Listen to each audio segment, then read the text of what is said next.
This is Harsh Rules, I'm Ben Harsh, and today we're going to learn to play Risk 2210 AD. Risk 2210 AD was released in 2001 by Avalon Hill and designed by Rob Daviau and Craig Van Ness. This game supports from 2 to 5 players and takes about 4 hours to play.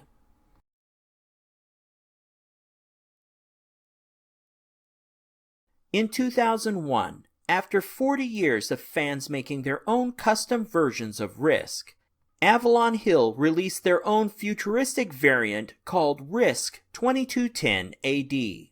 This version of Risk, designed by Rob Daviau and Craig Van Ness, cleverly utilized the original Risk map, albeit with futuristic territory names for flavor, that allowed players to play the classic game, as well as the Future War variant, which incorporated 2 new groups of territories: undersea territories, which also provided new pathways around the global map, and a separate moon board with lunar colonies.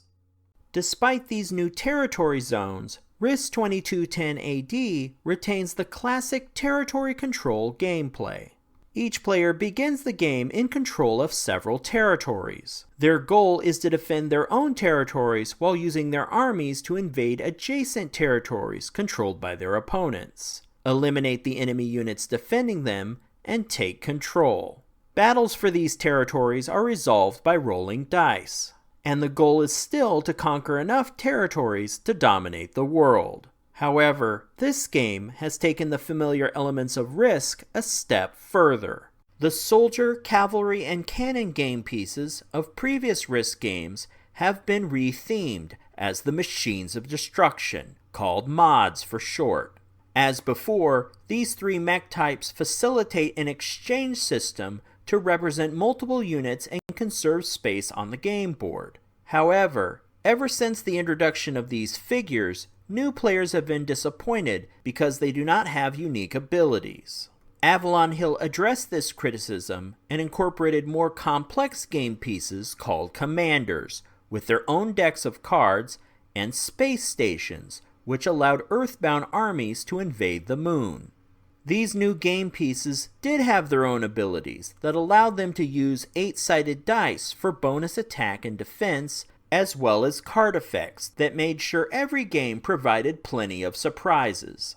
Commanders, cards, and space stations can all be purchased with energy units that are awarded by controlling territories.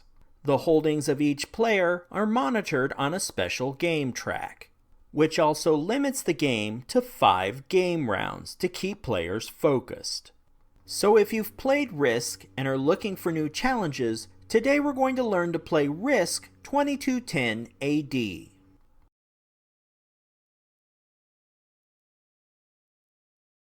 Let's set up Risk 2210 AD. In the center of your gameplay area, place the Earth board, the Moon board, and the score chart. Take the year marker and place it on the year 1 space of the score chart. Below the score chart, place the dice and form a bank for the energy tokens. Next, separate the cards into 8 decks based on their card backs. From the land territory cards, remove the 2 wild cards. Also locate and remove the blank cards from each of the commander and diplomat decks. Place the blank cards and the wild cards back in the game box. Blank cards are used for customizing the game, and wild cards are used to play this game as classic Risk. Once this is complete, shuffle each deck of cards. In the far-flung future of Risk 2210 AD, previous wars have taken their toll on the world. Turn over the top 4 land territory cards and place devastation markers on each of these territories. These 4 marked territories are wastelands from previous wars and are completely impassable for the entire game. Once the devastation markers are placed, these 4 territory cards are removed from the game. Each player will then take a seat around the gameplay area and prepare their own personal play space for the game. First, each player will select a color and place those game pieces in their area. Next, players will collect the following starting units. In a 5-player game, this includes 25 of the 1.0 mods, 1 space station, and the diplomat and land commander. Each player will also collect 3 energy tokens from the bank. Risk 2210 AD can also be played with less than 5 players. When playing a game with fewer players, all that you need to do is increase the amount of 1.0 mods. A 4-player game has 30 mods. A 3-player game, 35 mods. 2-player games are a little bit different. Each player has 35 mods like a 3-player game because 2-player is essentially 3 players with 1 neutral player. Next, each player rolls a 6-sided die to determine who will begin army placement. The player with the highest die result begins by placing one of their 1.0 mod into any occupied land territory that does not contain a devastation marker. Proceeding clockwise around the game table, each player will place a single 1.0 mod in an unoccupied land territory. This process will continue until all land territories are occupied.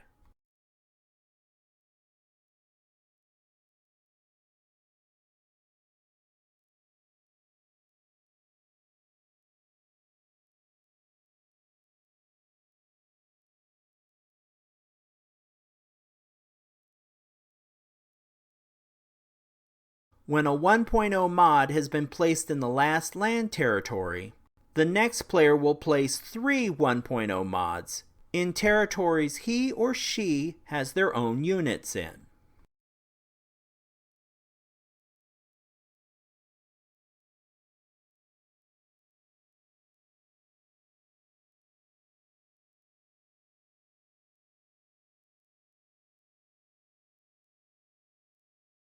At this point in setup, each player should have placed 25 of the 1.0 mods on the game board. This leaves each player with a space station, a diplomat, and a land commander. Following the turn order established with the dice rolls, each player places the last 3 figures in territories they have units in. Like before, they can be placed together or split up. It's up to the player. The 3 starting energy tokens players keep in their own personal gameplay area as currency. For a random assignment of territories, the land territory cards can be dealt out to all players following the setup order of play. Players must place 1 mod in each territory they have a card for. After that, following the order of play, each player places 3 mods at a time in territories they control, just like in regular setup. The land territory cards are then retrieved, shuffled back into a deck, and placed back at the bottom of the game board. The remainder of the game setup proceeds as normal.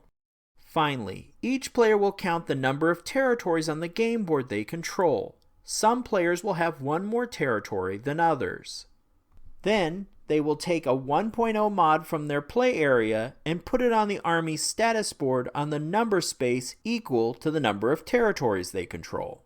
These mods will be updated as players gain and lose territories. And by completing this last step, the game is set up and we're ready to begin learning how to play.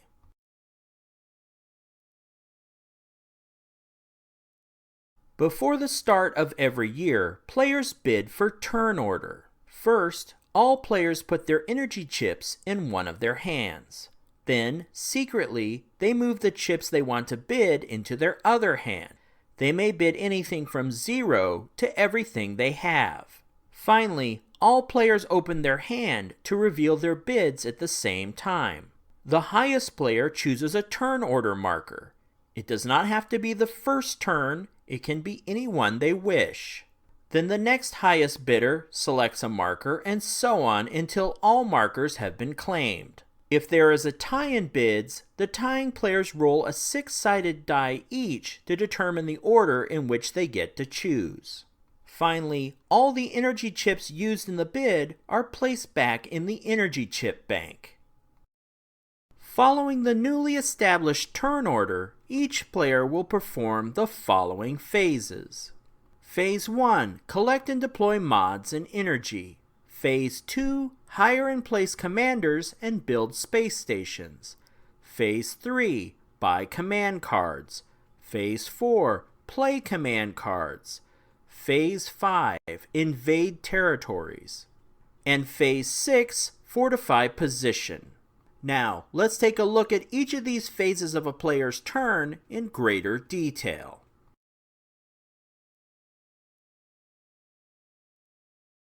In Risk 2210 AD, battles are primarily fought with mecha called Machines of Destruction, or mods for short.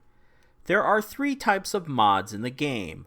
However, it's important to note that these seemingly more advanced looking mecha do not have special combat abilities. Instead, like the cavalry and cannons of classic Risk, the 3.0 and 5.0 mod types are meant to represent multiple 1.0 mods to save space on the game board. It's best to think of these game pieces as units. The 1.0 mod represents a single unit, the 3.0 mod 3 units, and the 5.0 mod 5 units. These units can be consolidated or broken down at any time. The primary purpose of the system is to save space on the game board. Now that we've discussed mods, let's learn about how players gain more of them, as well as energy chips that serve as the game's currency. In Phase 1, players will recruit additional mods and collect energy chips to wage war. The number awarded is based on each player's position on the Army status report. As seen during setup, each player tracks their position on this board with a spare mod. Each numbered space shows the number of territories that player controls. The smaller number in the lower right-hand corner of the space indicates the number of mods and energy chips each player is awarded. A quick note, the colored block in the upper left-hand corner is used when playing the game as Classic Risk. Players also receive additional bonus mods and energy chips for controlling all territories in a colony or continent. If a continent or colony has a nuclear devastation marker, though, it's not necessary to conquer that space to get the bonus. The awards for moon colonies are shown in the upper left-hand corner of this board, and Earth continents and colonies are displayed in the lower left-hand corner of the main game board. Finally, players will receive 1 bonus mod per space station they have in play. Next, each player will place their newly recruited mods into territories they control. Energy chips are placed in each player's individual play area.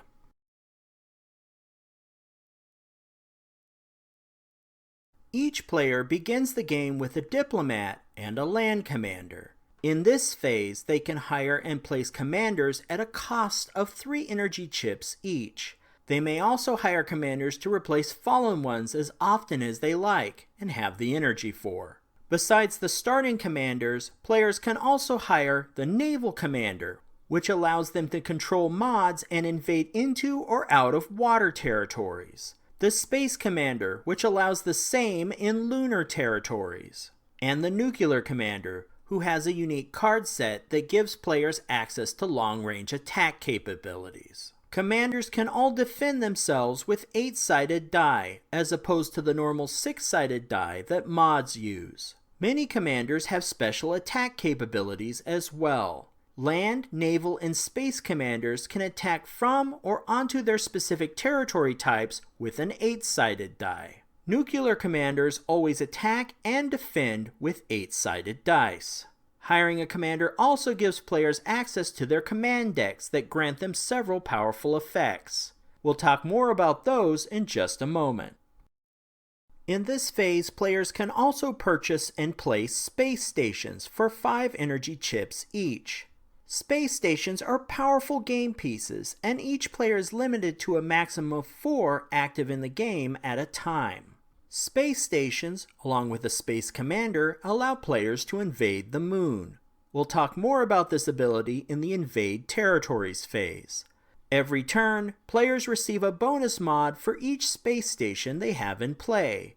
And Every unit in the same territory as a space station defends on an 8-sided die. Be aware that space stations are more of a facility than an actual unit. Therefore, they cannot move, nor attack or defend on their own. If a player invades a territory with a space station and eliminates all enemy units there, they convert the space station to their side. However, if they already have the max number of space stations in play, then that space station is destroyed. When purchasing a space station, a player can place it into any land territory that they control, as long as there is not another space station located there. Once a player has hired and placed their commanders, and purchased and placed their space stations, it's time to move to the next phase.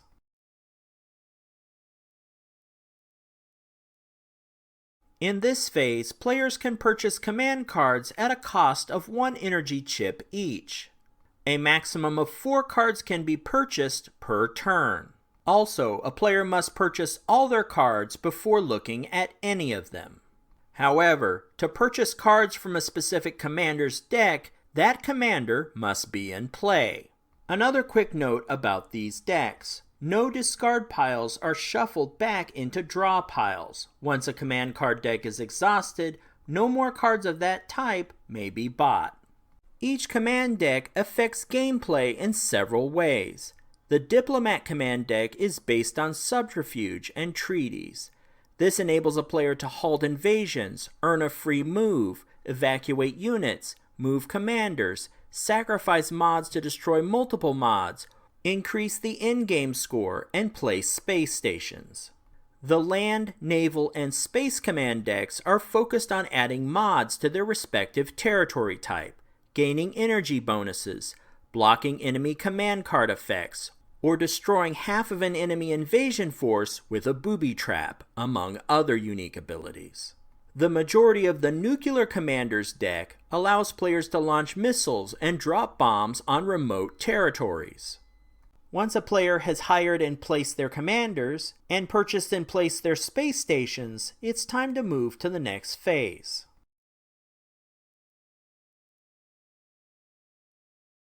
In this phase, players can play their command cards if they meet the requirements.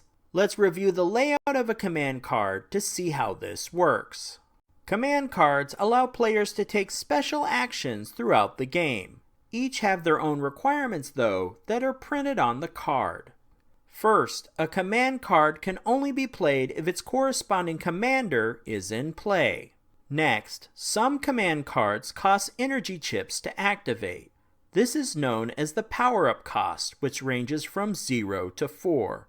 The cost is paid when the card is played. Below this is a highlighted section of text that tells players when the card can be played. Most command cards are played during this phase of a player's turn. However, there are some command cards that are played on other people's turns, at the end of the cardholder's turn, or even at the end of the game. Some cards specify they must be played before you declare your first invasion.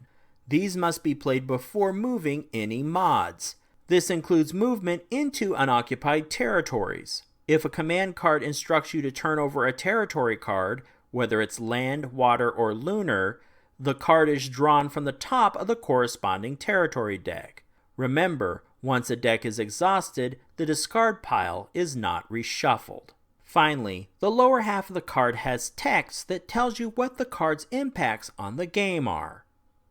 Once a player has played and resolved all eligible cards, it's time to move to the next phase.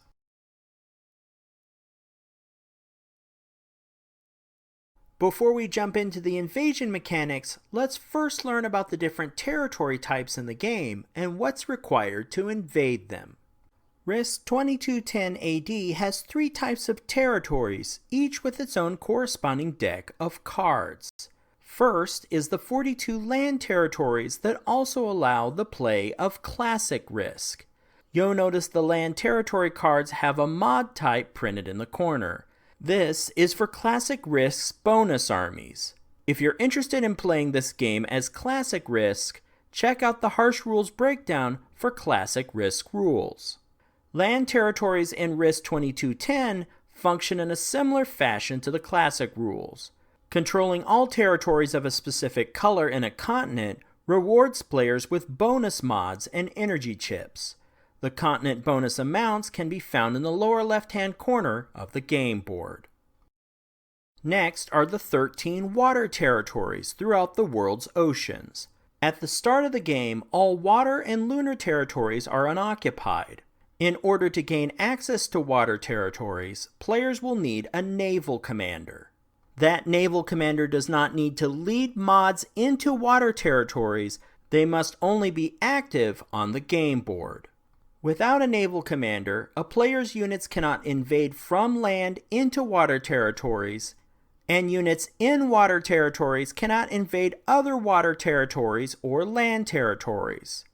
However, if a player does not have a naval commander, units in water territories may defend themselves as normal. If a player controls all water territories of a specific color, called a colony, this rewards players with bonus mods and energy chips. The water colony bonus amounts can be found on the lower left-hand side of the game board. Finally, there is the moon with its 14 lunar territories. At the beginning of the game, all lunar territories are uninhabited. Moving units to the moon is a little more complicated, so let's look at a diagram to see how it all works. Like the naval commander, a player needs a space commander to control mods on the moon. The space commander does not need to be in the same space as the mods, he only needs to be active in the game. However, to move mods from the Earth to the moon, a player will also need a space station. Be aware though, invasions to the moon are often a one-way trip. Invasions to the moon can only be conducted in 3 lunar territories: the Sea of Crisis, the Bay of Dew, or Tycho. Once units are on the moon, the only way to invade back to Earth is with the Space Command card called Invade Earth. However, returning to Earth is not a perfect science. To determine which territory the invaders land in, a land territory card is drawn. Risk 2210 AD is a territory control game. Players begin the game in control of several territories on the game board. Each player's goal is to defend their own territories while using their armies to invade adjacent territories controlled by their opponents. If they can eliminate the enemy units defending these territories, they can take control. Battles between units are resolved by rolling dice. Subsequent invasions can be attempted if a player's army has enough units to hold territories they've won and continue to battle into the next territory. In this phase, a player can attempt to invade an adjacent territory if they have at least 2 units. 1 unit to maintain control of the territory the invasion is originating from, and at least 1 unit to enter the adjacent enemy territory to do battle.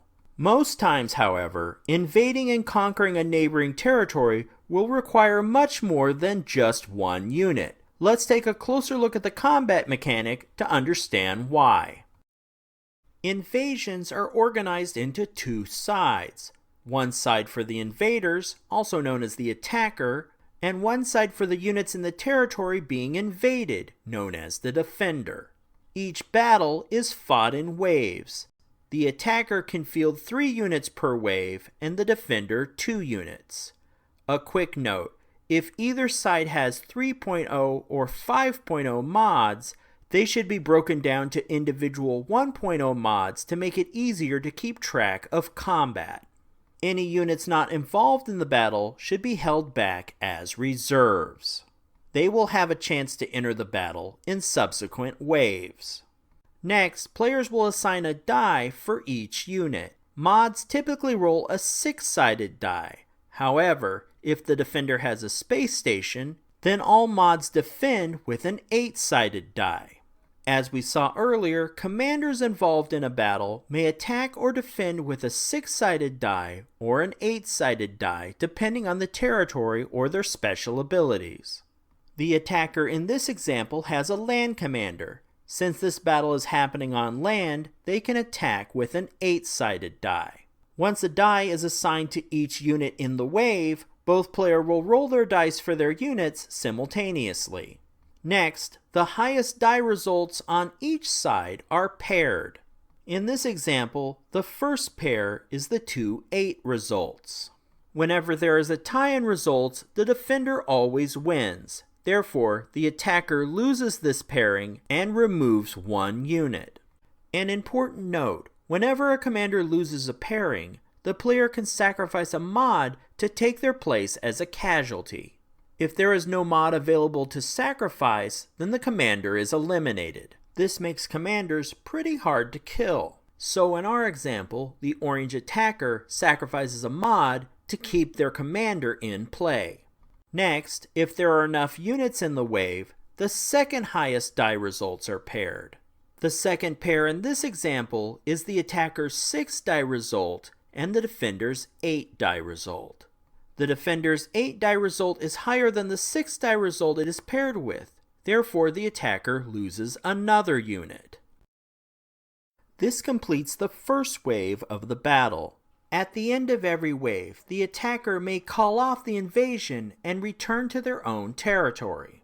This may be a wise move if an opponent plays cards that make it difficult or impossible to win the invasion, or Lady Luck is in one of her moods again with the die results.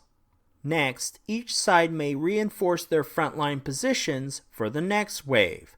The attacker has an open spot in their front line and move a mod in from reserves to fill it. The defender already has the maximum number of mods allowed in their front line, and no more mods to fill it even if they did have a position. Remember, space stations are not units and cannot conduct combat. Their ability merely increases local mods' defense capability.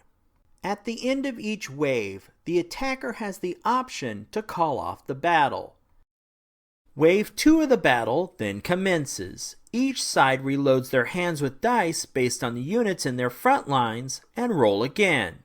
Just as before, the top die results for each side are paired. For the first pairing, the invading commander's die result is an 8 versus the defending mod's die result of 2. The defender loses this pairing and his mod is removed. The second pairing sees an invading mod's die result of 3 versus the defending mod's die result of 1. The defender loses again and removes its mod. With no mods on the defender's side, the battle is over. All mods in the invader's front line must move into the territory. If the invader has any mods in reserve, he or she can choose whether they want those mods to enter the territory as well. If not, they can remain behind in the territory they came from.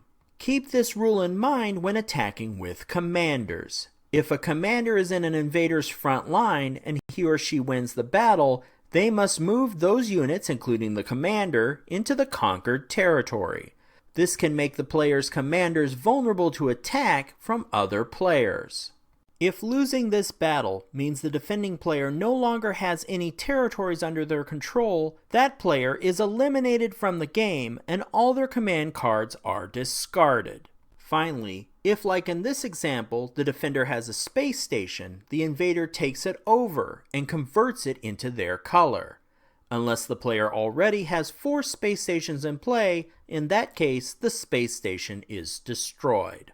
Before we move on to the next phase, there is a bonus available if a player takes 3 contested territories during their turn. Once the 3rd territory is taken, that player earns 1 energy chip and 1 command card from a deck to which they have a corresponding commander for.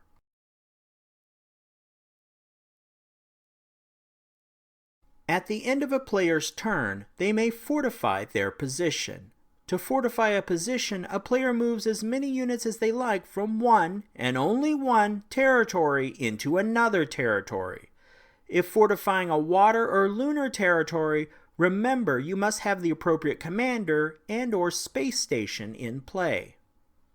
The 2 territories, the one you are moving from and the one you are moving to, need not be adjacent, but there must be a safe path of friendly controlled territories between them. Also remember, when moving your units from one territory to another, you must leave at least 1 unit behind in the territory you left from. After a player has finished fortifying their position, they may play any command card that states, "Play at the end of your turn." Once these actions are completed, the current player's turn ends and it's the next player's turn. When all players have completed their turn, advance the year marker to the next year. And when the 5th year is completed, the game ends and it's time to tabulate scores. Each player, following the last established turn order, does the following: adds up the territories they control, then the player adds any continental or colony bonuses to this total. Finally, play any cards that adds to the final score. Remember, the corresponding commanders must be active in order to play these cards. When all these points are totaled, the player with the highest score wins. If there is a tie, then the player with the most energy chips wins. If there is still a tie, then the player with the most units on the board wins. And after that, if there's still a tie, then the game is a tie and both players share control of the Earth. And now that we've covered these final rules, you should be ready to begin your own game of Risk 2210 AD. Once you've mastered these rules, remember, this game comes with blank command cards that you can use to experiment with your own rules. And if you're curious to see what other players have done with this game, head over to Board Game Geek, where they have several variants you can choose from. If you found this video helpful, please give me a like and share with your friends. To be the first notified when the next episode of Harsh Rules becomes available, please hit the bell icon for notifications. And as always, this has been Harsh for Harsh Rules. Thank you so much for watching, and I'll see you on the next video.